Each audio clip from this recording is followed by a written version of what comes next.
Good afternoon. I'm Carl Jacoby. I'm one of the faculty coordinators of History in Action. And I just wanted to say again how wonderful it is to see so many people here. And I think it's really a testament to all the hard work that Jake and Carolyn and Sarah put in particular, making History in Action possible. So again, I just wanted to give them a big shout out for all their hard work. It's my pleasant, if frankly unnecessary, duty today to introduce our keynote speaker, Jill Lepore, the David Woods Kemper Professor of American History at Harvard University. I say unnecessary because Professor Lepore is without question the best known American historian writing today. Much of her renown can be attributed to her popular essays in The New Yorker, where she's been a regular contributor since 2005. Essays which reach many of those who would never pick up a work of academic history. But even using the metric of academic monographs, Professor Lepore has had a remarkable career. She is the author, by my count, of 11 books. Did I count right? With the 12th, Joe Gould's Teeth, on the way in just a matter of months, most of them published by major trade presses. Professor Lepore's essays and books display not only a preternatural flair for the written word, but also an omnivorous intelligence. There are those historians whose productivity can be attributed to a tendency to revisit the same subject over and over again. Professor Lepore, however, has written on a staggeringly wide range of topics, from early American Indian encounters in New England, to slavery in New York City, to Benjamin Franklin's sister. Although trained as a colonialist, she's ranged into the 20th century to write about Wonder Woman, and into the 21st century to write about the modern-day Tea Party. She has even co-authored a mock 18th century epistolary novel with her friend and fellow early Americanist Jane Kamensky. And for all their great variety, her books are consistently very, very good, having garnered most every prize available to historians. Her first book, The Name of War, won the Bancroft. Subsequent titles have been finalists for the Pulitzer Prize, the National Book Award, and the PEN Literary Award for the Art of the Essay. And although it's not technically a prize, I think she's also reached what I consider the pinnacle, which is that she was a guest on the Colbert Report to talk about my dream, which can now not be achieved since the report has been missing. It's always cheering to see a historian reach a wider audience so successfully, but it's been especially intriguing to watch Jill as someone who I knew way back in graduate school when we were both fledgling historians. And in fact, I think we had the distinction of taking Bill Cronin's last graduate seminar at Yale together. And everyone in that seminar seemed much, much, much smarter than I was, so I'm not surprised that many of them have gone on to have very successful academic careers, Jill, of course, included. In retrospect, however, one of the class discussions that still sticks in my head after all these years offered me an early preview of Jill's gifts, although I didn't quite realize it at the time. We were discussing Rachel Carson's Silent Spring, especially the fears of cancer that run through the book and give it much of its power. As a counterpoint to this emerging consensus, Jill pointed out that the sort of apocalyptic imagery employed by Carson can also be disempowering, since it can encourage a feeling of helplessness. And as an example, Jill quoted from the Joe Jackson song, Cancer, the chorus to which goes, "Everything gives you cancer." In Jill's now classic style, I now see she made her point by seamlessly folding together popular culture with a close textual reading and a subtle awareness of narrative tropes. It was, I now realize, an outcome that offered a preview of the skills she's honed so well at expressing profound and sometimes contrarian intellectual insights in a conversational, accessible manner. Now, in another sort of contrarian move, Professor Lepore has left her talk untitled, although she tells me that it might loosely be defined as something like how not to become a historian. And please join with me in giving her a warm welcome to Columbia and to History in Action.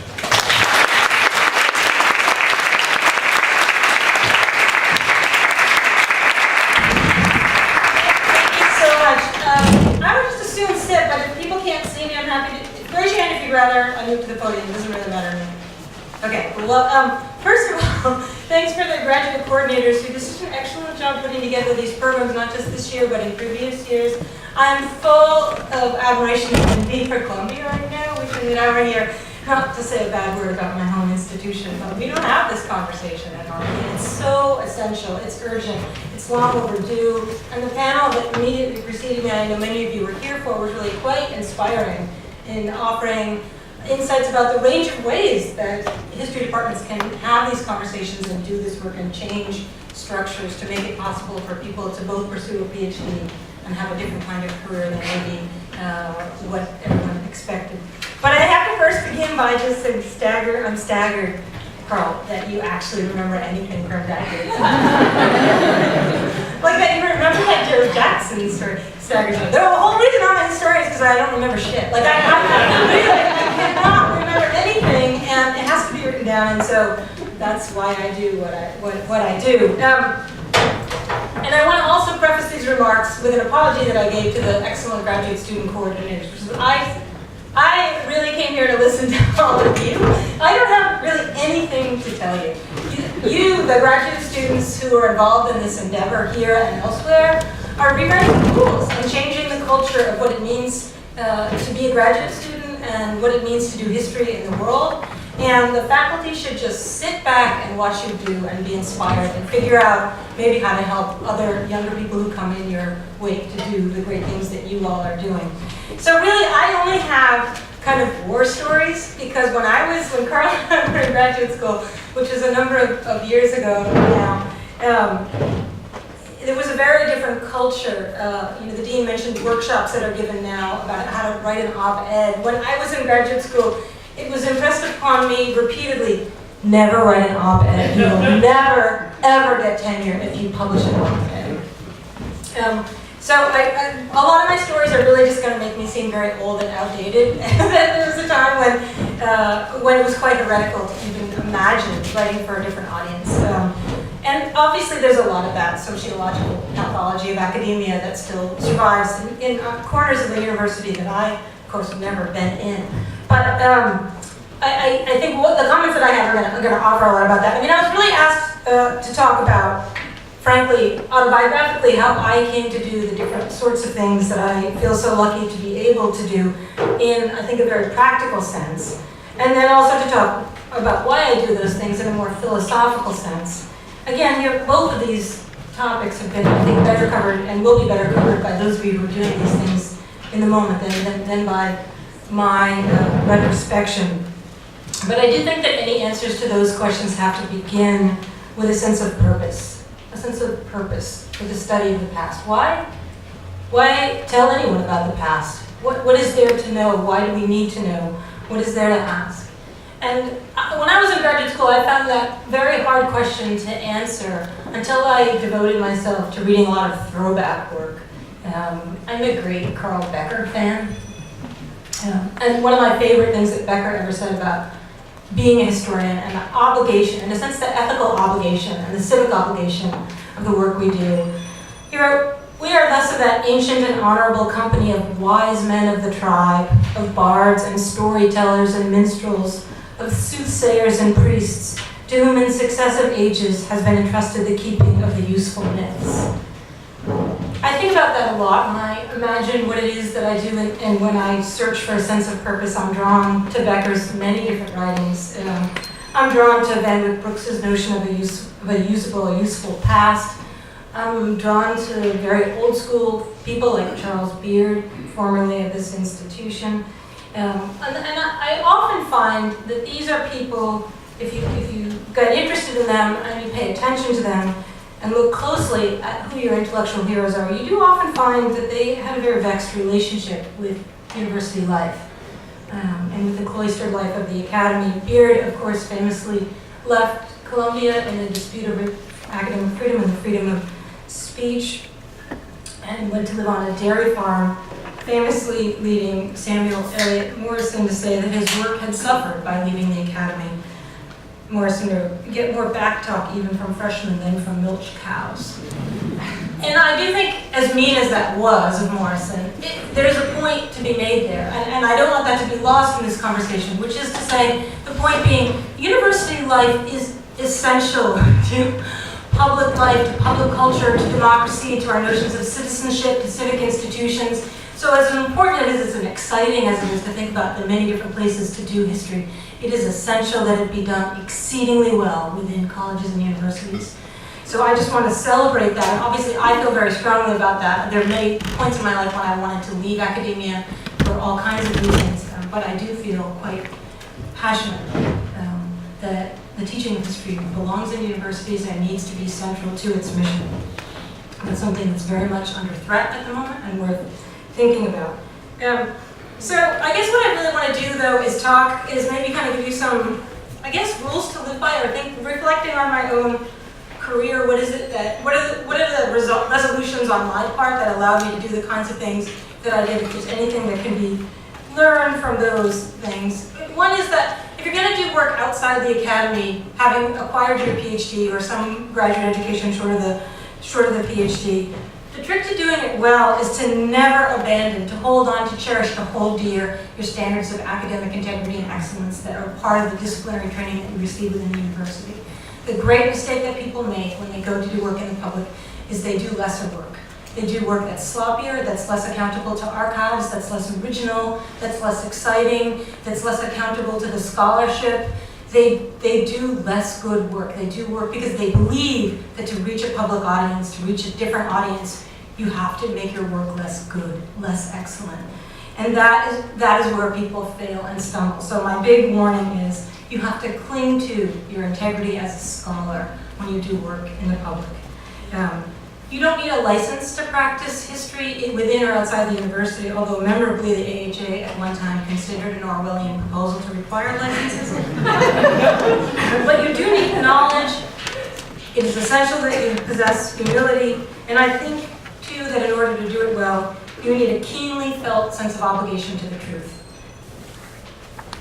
So I have 6 rules that I'm going to kind of elaborate on briefly. I'm going to just introduce them, and then I'm going to elaborate on each. The first is watch the clock. The second is never put the cat in the cradle. Third, there were no women then. Fourth, maybe I only have 5.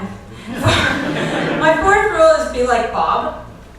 My 5th is this is a dead parrot, and don't forget that. And my last rule, which I guess is 5, Richard Hofstadter did not die for your sins.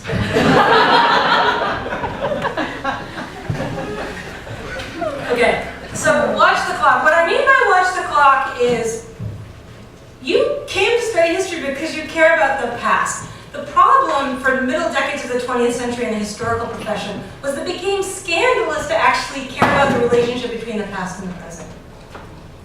This, the intellectual fallacy of presentism was the great bugbear that actually prevented academic historians from reaching out to the public. Because what the public cares about, honestly, is what's the relationship between the past and the present. The public doesn't care about the past for its own sake that much, except in a kind of nostalgic and sentimental way, which is in fact the very kind of public history that you want to avoid participating in. The interesting part of what the public cares about is the relationship between the past and the present. So during those decades in the mid-century, after the sort of Hofstadterian consensus theory history was much maligned, people said, oh, well, we can't possibly talk to the public because the public wants to know about the relationship between the past and the present, and that besmirches us. That is a huge mistake, and it's a big part of why historians retreated into the academy and lost their credibility, and history is in the crisis that it is in right now. So when I say watch the clock, I mean pay attention always to the relationship between the past and the present. That is among your many obligations, is to understand the relationship between the past and the present. Curiously, and not coincidentally, at just the moment during the very decades when intellectuals refused to discuss the relationship between the past and the present because it was going to corrupt you in some way, the entire American legal system became obsessed with origins. And a whole field of judicial and constitutional interpretation, the approach known as originalism, emerged because people were very keen to understand and to fill a vacuum that historians had left in explaining to the public and to ordinary people who care about the relationship between the past and the present, where things come from. Watch the clock, consider the origins of things. What that means is everything. Everything has a history. So I don't think that what we do can in any way be understood as esoteric. It is essentially human. We, as an essential humanistic way, as creatures, we want to know about the relationship between yesterday and today. I will say, autobiographically, it was never obvious to me that I wanted to become a historian. I always wanted to be a writer. When I was a little kid, I would type up these little stories on my dad's typewriter at work, and I would send them to publishers. Like we'd have I get like a book out of the library, and I would get the address of the publisher, and I would mail off my manuscript, and I never received a reply. But I just always wanted to be a writer. I wanted to like write books, and I was keenly aware that a lot of the books that I loved had a lot to say about the relationship between the past and the present. Because all fiction does, for instance. So does all poetry, so does all drama. The relationship between the past and the present is essentially a human question. It is there for suffused throughout literature and art and architecture. You can't escape it. The question is, how do you marshal it into kind of storytelling, kind of intellectual analysis that is meaningful? So watch the clock, pay attention. When you go through your day and you think about the world that we inhabit, ask yourself, where did this come from? Where did that come from? Is this something that I know that I might want to share with other people who don't know this? Try to find the answer to the question, where did this come from? Never put the cat in the cradle. Do you guys know the song Cat's Cradle? This is okay, so this is like a generational thing, but people who don't know the song Cat's Cradle. Story about a guy who's regretting that his kid wants to spend time with him, his dad keeps asking him to spend time with him, and he's too busy. And then in the last verses of the song, the kid has grown up and the dad now isn't very busy anymore, and he's desperate to spend time with his son, and the kid is too busy. Okay, this is my kind of crap allegory for the problem of becoming professionalized as graduate students. What I see so many young people do is come to graduate school because they care about the relationship between the past and the present. They want to tell stories. They want to tell stories to people like their sister and their mother and their grandmother and their great aunt. And what they learn in graduate school is that all of that is wrong and unacceptable. And so they put that all aside for 7 years while they write a PhD that they're not proud of, that's written like crap, that no one wants to read, that even their faculty advisors are struggling to get through. And the whole time they're just like, when I'm done, I get to do, then I'll spend time with my children. Like, well, your kids grow up. So then you have a tenure track job, and as soon as I get tenure, suddenly I'm going to be writing freaking poetry, man. It's going to be beautiful. That never happens. I defy you to show me the career of a scholar who went through graduate school and a tenure track job, writing in one way, and woke up the day they got their tenure letter and suddenly wrote in a different way, with the voice and with the urgency and with the reach that they had always wanted. Never make that compromise. Know what you want to do, find a way to do it, and do it as excellently as you can do it. There is no going back and watching your toddlers trundle down the hall with their diapers falling down to their knees. You miss that moment. You miss the moment as a young person to write excellently, to write beautifully, to reach your grandmother. You write every single paper you write in graduate school in a way that your grandmother could read it and would care about it. I don't care how many times you have to rewrite it. I don't care how hard of a fight that is with your advisor. If that's what you came to do, do it. And accept no negative answer from anyone about your right to do that. What is the point of doing what you want to do? You're not an infant. You're not a child. It's a juvenilizing profession. You can be a grown-up and do the work that you care about, that you want to do. I was incredibly lucky in graduate school because my graduate school advisor at Yale was John Demos. And we had this kind of awkward moment where we went out for breakfast in one of the house dining halls one morning. And I had given him the draft of the prospectus of my dissertation, which was written the way that I expected to write my dissertation. And we had this conversation. He said, so this isn't really like other dissertation prospectuses, because at the time there was a really rigid formula for writing a dissertation prospectus. And I said, I know, but I'm doing, take it or leave it. This is my rule, John. I'm taking it. Either I can write the dissertation this way or I'll just leave. I've had it with this. And he said, no, we're going to get this through. So I was thinking recently, I don't know if any, have people been watching Making a Murderer?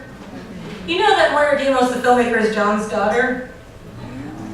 In the 10 years that it took Moira and her wife, they're both Columbia graduates, to do that project required a lot of faith and required a lot of support, and I feel that is a great kind of paternal gift that John has, and that I was bestowed that as well, that he's like, well, you gotta do what you gotta do, and we will get this through the program. And I think, your advisors need to tell you to do excellent work. The work needs to be incredibly well done. But the form that it takes, you really you ought to find someone who will allow you to put it in the form that it needs to take. 20 years ago, that cost me in meaningful ways when I went on the job market. I got a lot of responses like, really thought you were interesting until we read your dissertation and you write too well. This is really, like, I got actual rejection letters that said you write too well, and this is something that I've been told all the time. I think there's still a fair amount of that culture out there, but never put the cat in the cradle. It's not worth it. There were no women then, is my next, it's not a rule, right? It's a thing to remember. There were no women then is something that a kindergartner said to me when I visited a public school to talk about the American Revolution. And the room had like walls of, the founding, this was in Boston, the founding fathers or whatever, the kind of, Copley portraits of the Sons of Liberty all over the walls. And I had been working on this project about Benjamin Franklin's sister Jane. And so we were sitting in like circle time. And I was asking them, what do they know about the American Revolution? They were telling me their stories and things they had learned. And then I let you know any names, and they would tell me George Washington and Thomas Jefferson and Benjamin Franklin. And I said, so none of you have named any women. And this one little girl said, and I said, why? And she's there were no women then. And I tried really hard to remember that because it keeps me very disciplined in remembering that your job is to explain that the past is not the same as the present, and you can never assume that anyone knows anything. And it is not because people are stupid. She was a very smart person. It's because it's not their job to study the past. There's nothing, you're not there to, there's no condescension involved in explaining things from first principles in a very detailed way. I swear to God, I defy you to pick up a journal article in our profession where anyone ever identifies anyone. Like, John Smith did this, whatever. There's never like, what age was he? Where was he from? Where was he born? What did he look like? No one has ever, no one ever has a body or an age or, no one has ever introduced you. It's like, I don't know, John Smith, explaining who these people were, what ideas they possessed, where those ideas came from, what the Protestant Reformation was. This is my other story. When I was teaching the U.S. History Survey class the first time, I remember I gave this whole long lecture about, it was about Roanoke and Jamestown, and required a lot of exposition that explained English rivalry with Spain, and kids were looking at me really quizzically, and at the end I was like, is there something that you guys didn't really get? And someone was like, what's a Catholic? And I'm like, well, the people that didn't reform, what's the Reformation? Like, I just realized straight out of graduate school how I had been so acclimated to the idea that we share a body of knowledge, and people who don't share it are just not very there was this incredible arrogance in graduate school. I'm just going to lay it on the table. And my students, you know what? It was just so wrong of me to give that lecture. It was more indefensible. So remember, there were no women then. Is what smart people may actually think. Like there are it's your failing if you haven't explained that. It falls to you. It's not anyone else's problem but yours. And so the other piece of this lesson, the lesson of the cat in the cradle is you need to learn how to write excellently. I don't care what you're doing, your writing is essential to what you do. The lesson of there were no women then is everyone is your student. Every single person you meet is your student. And that is not because you preach to them from on high, but because it is your obligation to share your knowledge with the world. And it is your obligation to understand what the people you're addressing know already and what they don't know already, and to benefit them, to be useful to them, to be a useful teacher, because teaching is a form of civic participation in every way in which you do it, whether it's walking into your neighborhood public school and talking about the American Revolution to fifth graders, or whether it's giving an endowed lecture at the University of Cambridge. Everyone is your student, and it is your obligation to share what you know. Be like Bob. This is a really embarrassing story, but when I had my first job, I taught at Boston University. And the guy who hired me, wonderful American historian Bruce Schulman, saw very quickly that, like many young women who took a job in his department or in any department, I was being completely eaten alive by obligations. At the time, the great presidential historian Robert Dallek was a member of our department in a sort of notional sense. He lived in DC and he came up and he lectured every once in a while. Lovely, lovely, generous, sweet man, great historian. But my friend Bruce made a poster and he put it up on my wall. There's a picture of Bob Dallek and it said, be like Bob. And then at the bottom it said, what would Dallek do? And every time I was asked, would you serve on this committee? Would you write this report? I was supposed to look at that. I still have it. It's still in the wall in my office because it was such a generous gift on the part of my senior colleague to look out for me. And part of the reason I tell this story, even though it's embarrassing, is, sort of a pay it forward. Like, you do actually, especially the young women in the room, you do actually need to be like Bob. That is to say, you don't need to ignore obligations and, never be available or something, but you need to make very careful decisions about how to spend your time. It came up in the discussion earlier, should you do work for no money? No, you should not do work for no money. Should you do this, should you do that? As you make these decisions, you actually need to think purposefully about your work because you have a contribution to make. And if you make it in a way that undervalues your work, you're undervaluing everyone who comes behind you.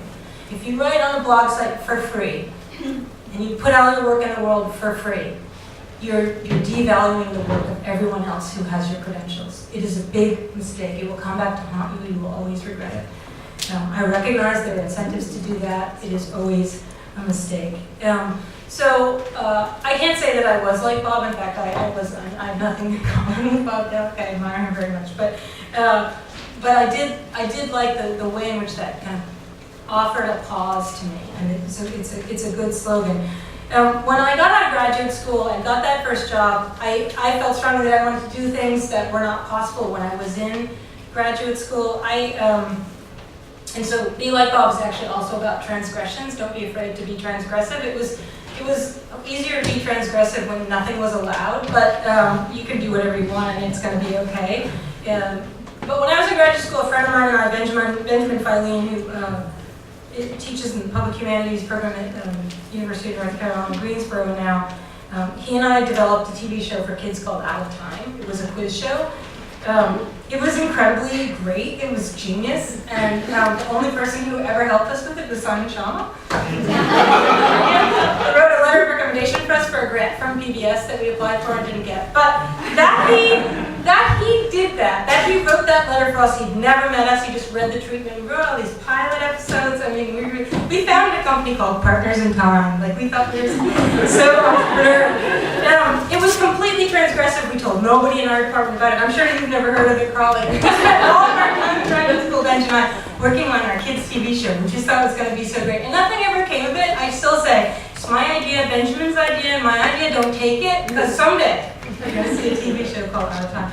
But actually, part of this is, it's easier to be transgressive in company. It's easier to have friends to do. That is a not be like Bob lesson. That's a be like someone very different from Bob. Most of the things that I did early in my career that went against the rules of our profession, and I suspect that this is true for you even today, I did because I had a friend who would do them with me. So Benj and I wrote this TV show that went nowhere. My friend Jane Kamensky, who had also been a friend from graduate school, she and I started an online magazine in 1999 called Commonplace.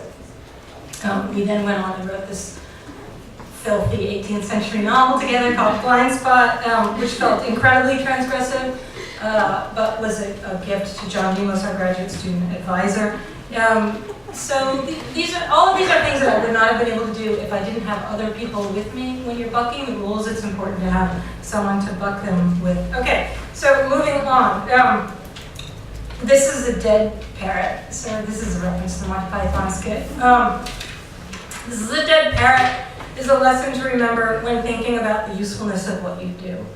I started writing for The New Yorker in 2005, and every moment of it has been incredibly delightful and thrilling, and I just sort of have to kind of pinch myself. How am I allowed to do this? Why do I get to do this? I almost never say no to anything I'm asked to do for The New Yorker, because it is an incredibly precious and rare thing to have that kind of a platform. And because I really do believe that understanding the relationship between the past and the present is essential for the proper working of public discussion of policy, among other things. So the Dead Parrot story, this is an example of a piece that if you've never read any of these essays, this will illustrate how I do what I do. So did people remember the swine flu epidemic, or fear? It was 2008 or 2009, I can't recall. There was a moment, it was a weekend, I was supposed to fly to Detroit, and Joe Biden said, I don't know if I'd even go on a plane right now. And like everybody it was this very intense panic. It was this, pig, this disease that supposedly came from, I think it was Mexico. These pigs came from Mexico, and you couldn't really tell watching the news whether it was just like a total fraud, like the storm that never comes, or whether we're all going to be dead in 48 hours. It really, like, moment by moment, I kept changing my mind. Like, it was really hard to tell. And I got a call from my editor asking if I could write a piece that would, cast some historical light on this question. And my editor's just infinitely smarter than I am. So I do whatever he tells me. But he said, what about? I said, I don't know. What I write about, I don't know anything about academics. He said, what about the influenza epidemic of 1918? And I said, no, like 11 million people died. Like, that would be a very alarmist analogy to draw. And I don't know anything. I'm about to get on a plane because I think that the alarm is crazy and mostly racist. So he said, all right, well, see if you can come up with anything else. And I remember I ran to Widener Library and I pulled out like every book I could find on the history of epidemic disease. And I called Charles Rosenberg, my colleague, the great historian of medicine, and said, do you have anything I could read? How many books I could borrow? I packed a bunch of books in my bag, and I came across, and I went to Detroit where I was doing some interviews for another story, and when I was in my hotel room reading this massive quantity of books about history of epidemic disease, I came across this kooky story that just actually reminded me of the Dead Parrot sketch from Monty Python, which is in 1929 there was this parrot disease called psittacosis, and it was this huge panic and crisis, and it was such a grave panic in 1929 that people who owned parrots, like pet parrots, took them out into their yards and shot them and buried them. They're just like kooky, really crazy things, but these old ladies, like, in Looney Tunes, the kind of little old biddy who has Tweebird, she was the one. She died. It was always these widows, these sort of middle class widows who had parrots. It turned out they kissed their parrots. And so they got. But then the disease came from Argentina, and there was this whole immigrant fear. There was these immigrant parrots crossing our borders, kissing old women. Actually, it just reminded me a lot of the swine flu, the rhetoric of the swine flu. This is my Joe Jackson, everything causes cancer somehow is related to Rachel Carson, Sound Spring. This is how I think, but this is what I mean by watch the clock. Pay attention to the relationship among things. So I wrote to my editor saying, I think I could write a story about this parrot fever panic from 1929. And he was like, okay, who cares? Who cares? And I said, you know what actually happened as a result of that panic? It was largely contrived. It was a real disease and people did die, but the response to it was contrived by the Science News Service, which was a new wire service that was designed to promote university research because biologists were trying to get federal funding for their research for the first time in the 1920s. So it was really hyped up by this news service whose whole point was to hype up the heroic work that researchers would do saving the lives of little old babies who might be kissed by birds that came from the dark-skinned people's countries. And it was also really hyped up because the influenza epidemic had actually created a journalistic form, which the historian of medicine, Nancy Tony, has called it the epidemic expose. It follows these particular conventions, and it always has to go the same way. So we always feel the same way. The way the contagion story goes, it spreads across the wire service, and it spreads through germs. And in any case, the parrot fever panic of 1929 is almost single-handedly responsible for founding the National Institute of Health in 1930 by congressional decree, which was in response to heroic handling of the parrot fever crisis by heroic microbiologists at the United States Health Service in Annapolis and in Baltimore. So I tell that story to illustrate what I mean by paying attention to the clock and trying to be useful.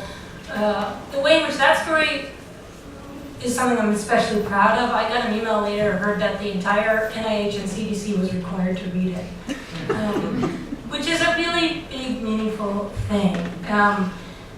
Because those people don't want to be generating a panic. Like, they want to be acting responsibly, and they are not aware that narratively they're stuck in a convention that had to do with trying to get funding after this First World War. And knowing that is really helpful to them. It's a way to be useful in the world. And that's what I mean by the urgent work that you all do and what you know about the past and how important it is and how dearly I want to celebrate your energy and interest in sharing it and bringing it to the world.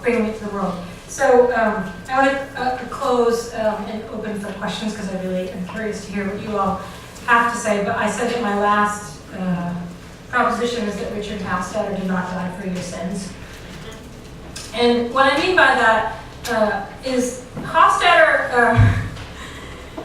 is often evoked in many quarters as the last American historian to successfully and meaningfully speak to the public in a broad sense. This is a guy who at age 33 wrote a book called The American Political Tradition and the Men Who Made It. And I suspect if you think of the titles of things that you have written, they are of a significantly smaller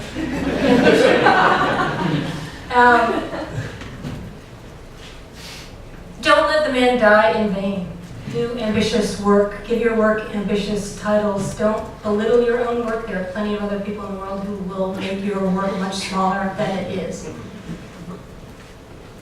Remember that Richard Hofstadter is not, in fact, the last American historian to have reached a wide public with meaningful public conversation. Many other people have since. But the reason he reached that public is not something that has to do only with the 1950s and with the particular political culture of the 1950s or with his particular political vision, but it has to do with the ways in which historians themselves have undermined their own contributions by belittling their work and by retreating to the academy.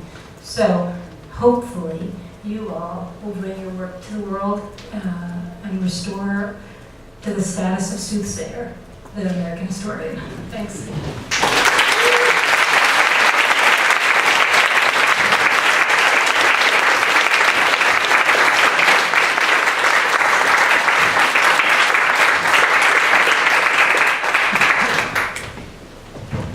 Okay.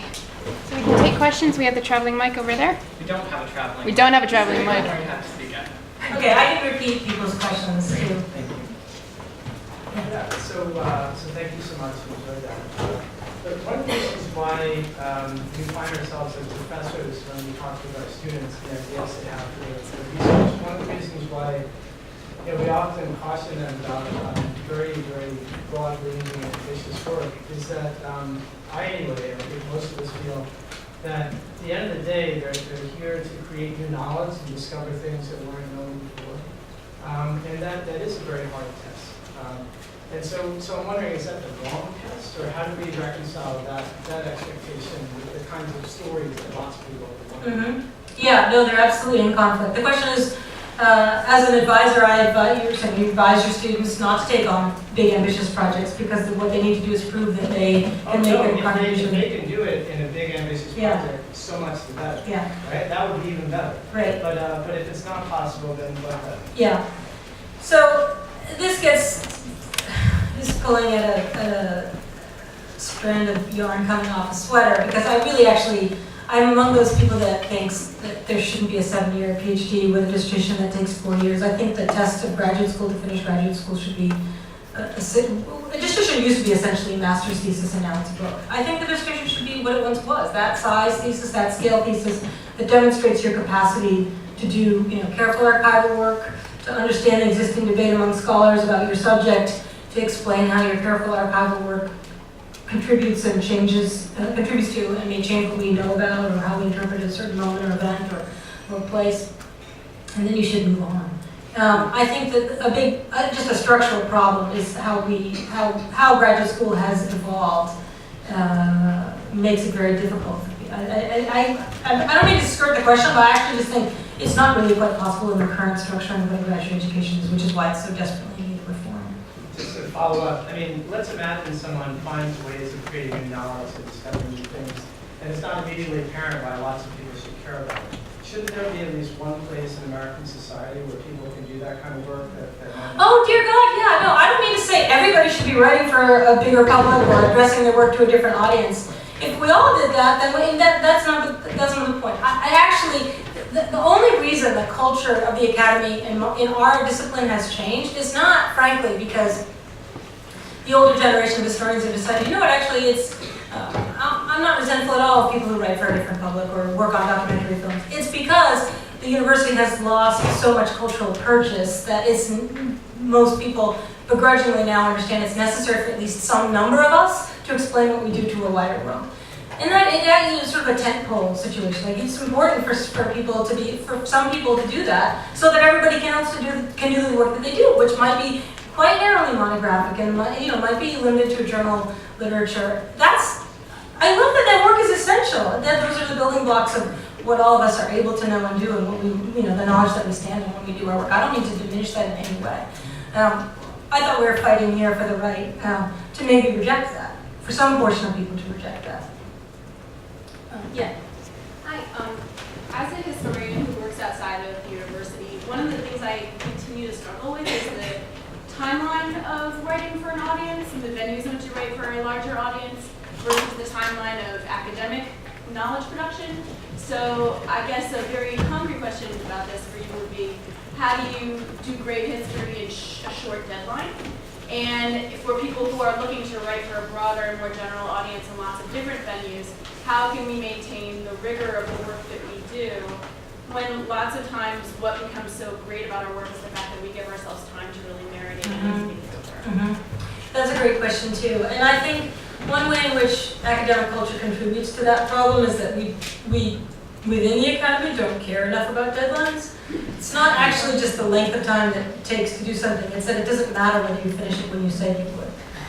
So people get socialized into the idea that deadlines don't matter. Within their academic life, you can take it incomplete, whatever. You can finish your dissertation whenever. And seem resentful or begrudging if anyone ever was going to ask them to actually turn something in when they're told. The editor of Princeton University Press recently told me she received a manuscript that they had signed in 1952. Okay,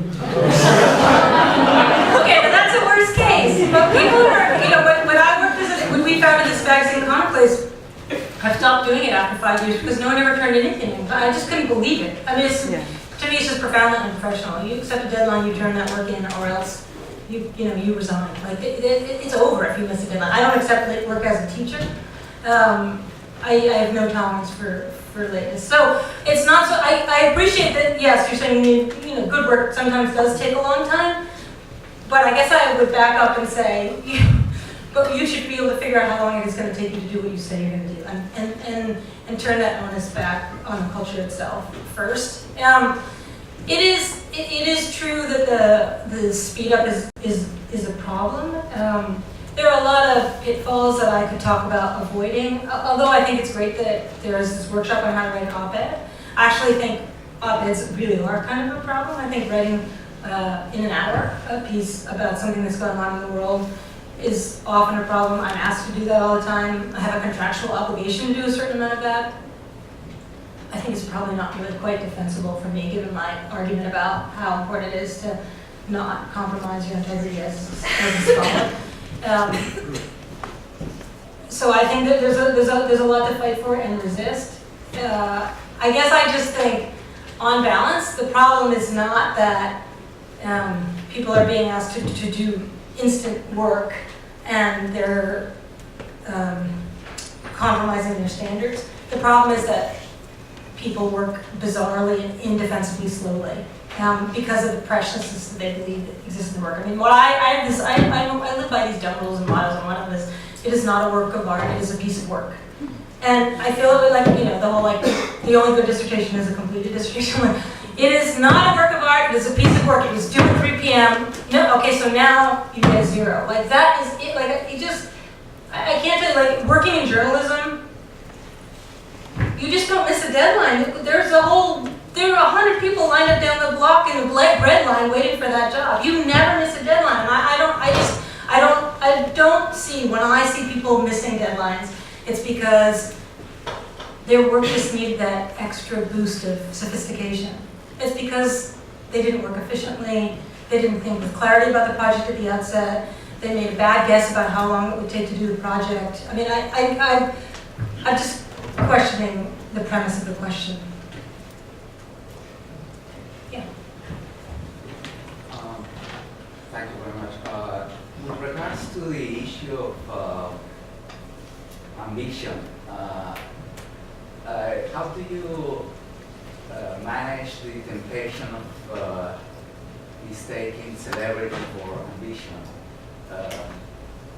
I'm sure that you know what I'm talking about. Mm-hmm. Maybe they will talk about that tomorrow at another panel, pop history. Mm-hmm. I wonder why they didn't invite Professor Riley or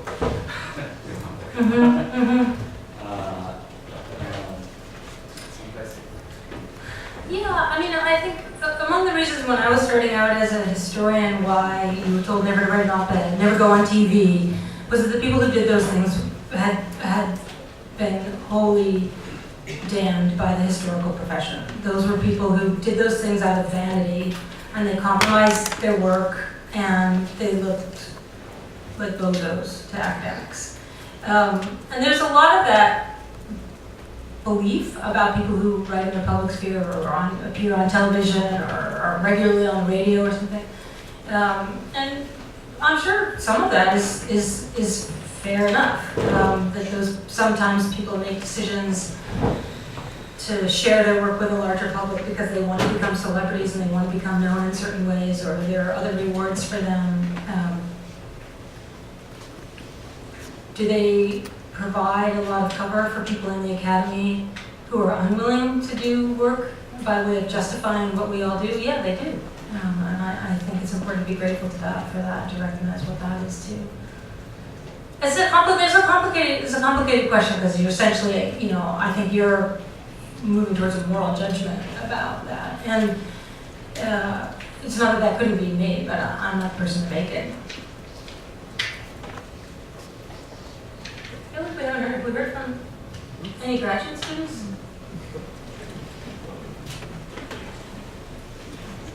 So, yeah.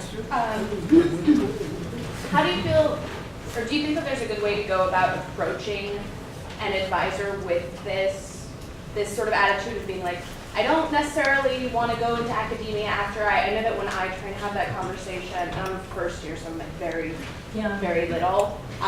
Almost immediately. You're not little. I'm almost immediately afraid that as a result they'll like write me off, and I won't be able to necessarily get the institutional support that I think I need in the end run to make that. So like, how do you suggest sort of mediating your own desires to work outside with the very real fact that the academy itself is still focused on having you produce work for specific to the department?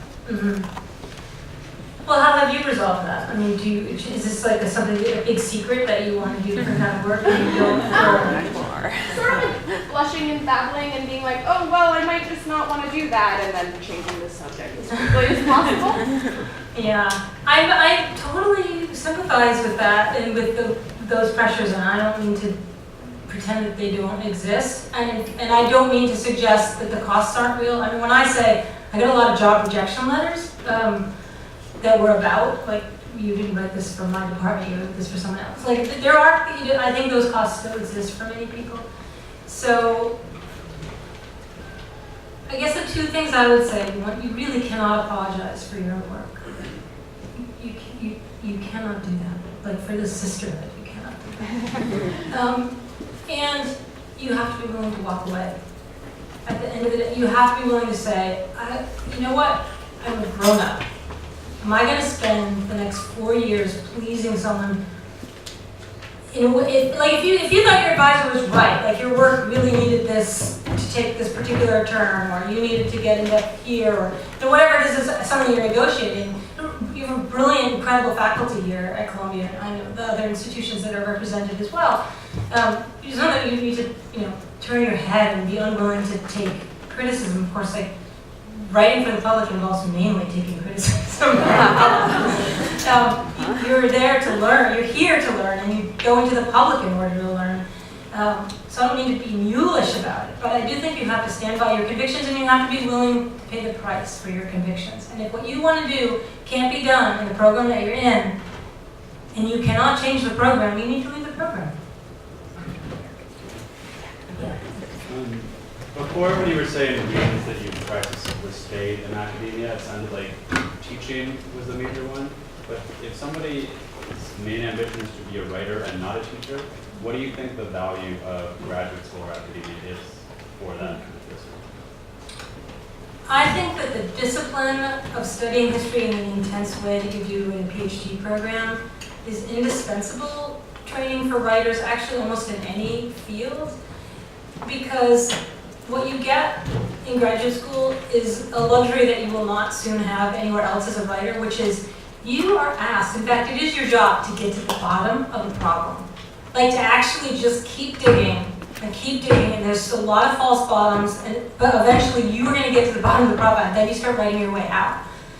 Most of the work that you will do if you work as an essayist or a museum curator or you work in TV, you kind of just like, you're in the shallows and you're trying to do a good job, and someone else might have gotten to the bottom and you're going to talk to them, and you're doing good work. That's not you can really bring into the limelight the people who have gotten to the bottom, and that's really worthwhile too. But the pleasure and the intellectual discipline and mastery, literally the disciplining of disciplinary work, of getting to the bottom of something is really important. I mean, when I talk to students who've gone off to do work that is no longer academic, that's the thing they miss the most. I never get to the bottom of anything ever again. Or undergraduates of mine who work on a senior thesis where they just really they just do a kick-ass job on a thesis, and then they go off and work for the Atlantic or something.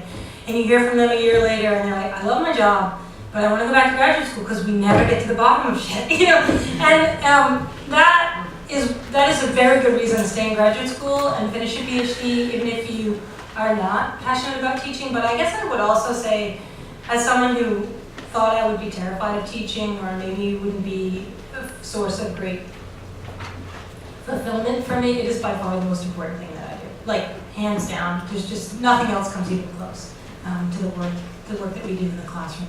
So when people say, this is another thing that when people say, I don't know, I couldn't possibly write for the public, I'm so used to writing for, the Journal of World History, what do you do in the classroom? Like, you're not talking to the people who are reading the Journal of World History when you're teaching a freshman seminar. Like, we all know how to write for the public because we all teach. Like, we know how to explain something from first principles and to people who have very little background knowledge of it. That is really important for your writing too. I feel like writing the essays that I write for the New Yorker is the best thing that ever happened for my teaching, because I have to think really hard. Okay, these people reading this article are going to be smart people, but they just don't happen to know anything about this. How do I tell them that? While keeping them ideally fascinated. And that's a lesson only your students can teach you better than your readers. I was wondering, I think graduate school also, besides the pressures that you already mentioned, has a particular tendency to force students to specialize at a very narrowly demarcated area, and that's a certain tendency that exists in the academy.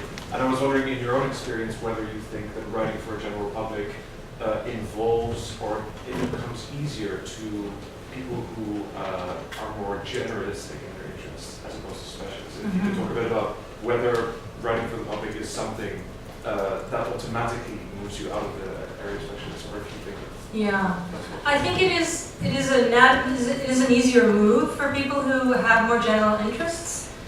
And I don't mean necessarily that their academic work is broader, but I mean people who live in the world with more general interests.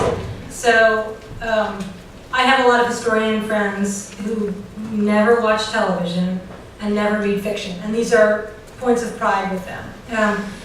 And they do excellent work, and they're profound and deep, illustrious historians, and I respect them immensely. But it would really surprise me if I saw them writing an article in the New York Times Magazine, because they're just not sort of swimming in the ocean. They live on an island, and the island is beautiful, and they have coconuts there, and they see ships go by, and they think they're lovely, and they write beautiful things. But I'm forever like, oh no, it's sharks! It's the water! I have the water! Come with me! Like I just can't stay on the island. Like I like the island. I like it a lot. I really love the coconuts. But I'm like, hey, there's a ship! So I think it's a person who's like, oh yeah, I spent my entire weekend watching Netflix. What did you do?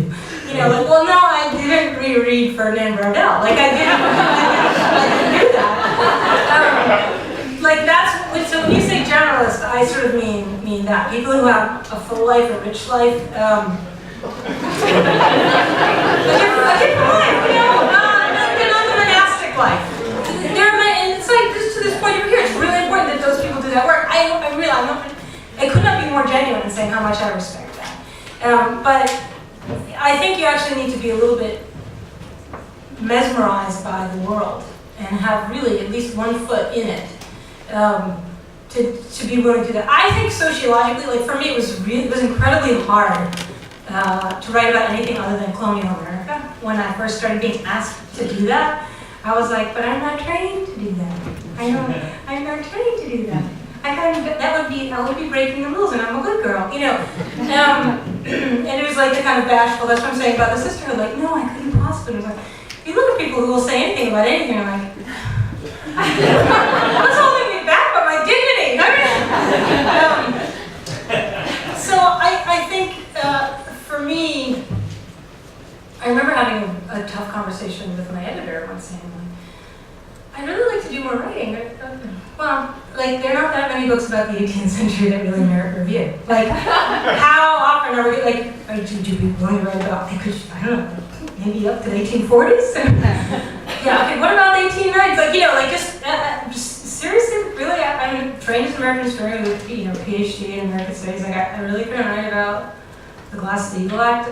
You know, over a weekend of serious study, I can write about the Glass-Steagall Act. You know.